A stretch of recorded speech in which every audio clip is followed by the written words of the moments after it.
안녕하세요. 이번 시간에는 과학교육의 내용에 대해서 살펴볼 예정입니다.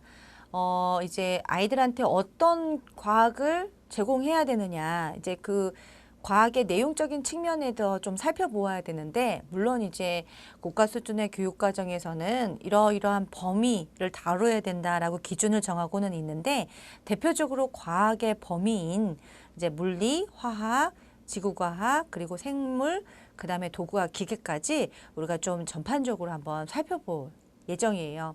그렇게 해서 각각의 특징을 파악한 다음에 이 내용을 어떻게 아이들한테 적용할 것인가, 이제 그러한 교수법까지 한번 보아야겠죠. 네, 그래서 이번 시간과 다음 시간까지 쭉 걸쳐서 과학교육의 내용을 다룰 건데 여기에서도 좀 개념을 정리한다든지 하시면 도움이 되겠습니다. 첫 번째로 물상과학 중에 물리에 해당되는 이야기를 설명을 드릴게요. 물상과학에 대한 정의를 학자들이 이렇게 하고 있는데, 물리와 화학을 포함한다고 이제 정의하시는 분들도 계시고, 물체의 움직임인 물리와 물체의 변화인 화학을 이렇게 명명하기도 합니다.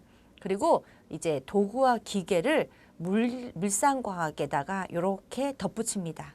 그래서 제가 물상과학을 물리, 화학 이렇게 나누어서 다룰 거예요.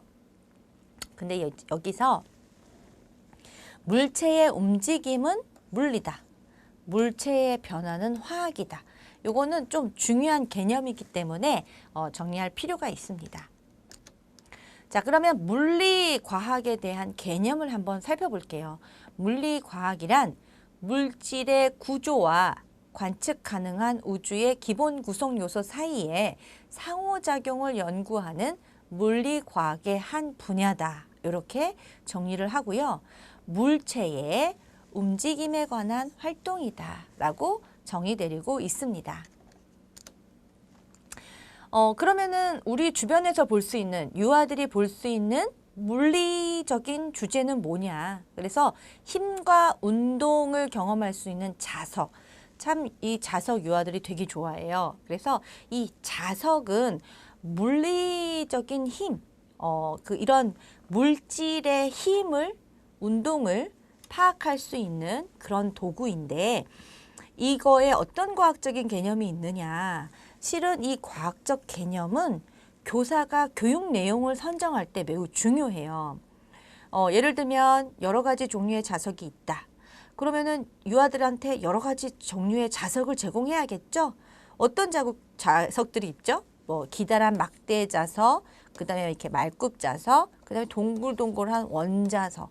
뭐 이런 거 말고 또다시 이렇게 작은 동그라미 된 건데 길쭉한 이런 자석 되게 많아요. 그러면 유아들한테 자석이라는 것을 제공할 때는 단순히 막대 자석만 제공할 것이 아니라 다양한 종류의 자석을 제공해서 자석의 특징을 오감각으로 경험할 수 있도록 해줘야겠죠. 그 다음에 두 번째 개념으로는 자석에는 붙는 물체와 붙지 않는 물체가 있다. 자석은 종이나 어떤 물체를 통과해도 자력을 유지할 수 있다. 그러나 어떤 것들은 자력이 통과되지 않는 것들도 있어요. 또한 자석은 자석에 붙는 성질이 있는 물체를 자석으로 만들 수 있다.